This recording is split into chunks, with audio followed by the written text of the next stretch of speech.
আসসালামু আলাইকুম রহমতুল্লাহ। সম্মানিত প্রিয় দর্শক, কারোর সামনে দাঁড়িয়ে 11 বার ইয়া সাদিকু পাঠ করুন। আপনি যার সামনে পাঠ করবেন সেই ব্যক্তি আপনার প্রেমে পাগল হবে, আপনার প্রেমে হাবুডুবু খাবে। বন্ধুরা, আপনি যে কোনো মানুষের সামনে এই আমলটি করতে পারেন। সেই ব্যক্তি আপনার সাথে কথা বলবে, আপনার সাথে রিলেশনে যাওয়ার জন্য রাজি হবে। এই আমলগুলো আপনারা বৈধ কাজে অবশ্যই ব্যবহার করবেন।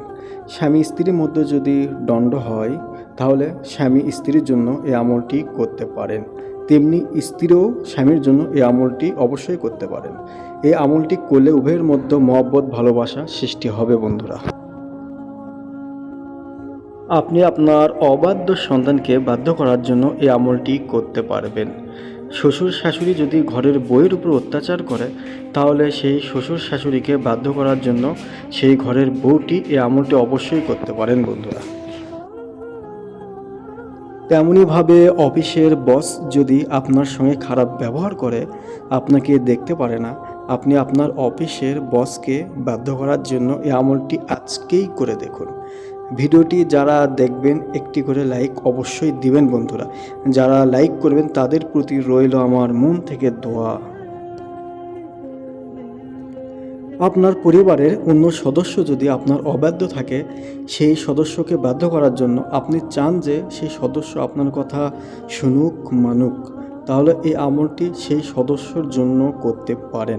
আপনি আপনার মালিককে বা কফিলকে বাধ্য করার জন্য এই আমলটি করতে পারবেন। বন্ধুরা, এটি আল্লাহ তাআলার খুব গুরুত্বপূর্ণ একটি সুন্দর গুণবাচক নাম।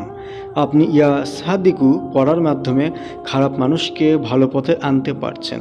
আজকে আপনি এই আমলটি মন থেকে বিশ্বাসের সঙ্গে পবিত্র হয়ে করে দেখুন একবার। আল্লাহ তাআলার এই পবিত্র ইসিমের ওসিলায় আপনার সকল সমস্যা দূর হয়ে যাবে ইনশাআল্লাহ। সবাই কমেন্টে আমিন লিখুন। আসুন জেনে নেই ওজিফাটি কিভাবে করবেন। আপনি যে ব্যক্তির সামনে এই আমলটি করবেন তার সামনে যাওয়ার আগে আপনি ভালো করে উজু করে পবিত্র হয়ে যাবেন। আপনি ওই ব্যক্তির সামনে যাওয়ার আগেও করতে পারেন বা সামনে থেকেও করতে পারেন যদি সময় পান আমলটি করার। প্রথমে আপনাকে 3 বার ইস্তেগফার পড়তে হবে। তারপর আপনাকে 3 বার দুরূদ শরীফ পড়তে হবে, যে কোনো দুরূদ শরীফ। বন্ধুরা, আপনাকে আল্লাহ তাআলার এই গুণবাচক নাম ইয়া সাদিকু 11 বার পড়তে হবে। শেষে আপনাকে 3 বার দুরূদ শরীফ পড়তে হবে। তার চেহারার দিকে তাকিয়ে মনে মনে আপনি এসব করতে পারেন অথবা করে তার সামনে যাবেন। এই আমলটি যদি করতে পারেন সে ব্যক্তি আপনার উপর আকৃষ্ট হবে। বন্ধুরা, চেহারার দিকে তাকিয়ে মনে মনে পড়বেন, ব্যাস আপনার কাজ হয়ে যাবে। না বুঝলে অবশ্যই কমেন্ট করবেন। অবশ্যই ভিডিওটি শেয়ার করে অন্যকে দেখার সুযোগ করে দিন। যারা এই আমলটি করবে তাদের প্রতি রইল আমার মন থেকে অন্তর থেকে দোয়া। খোদা হাফেজ।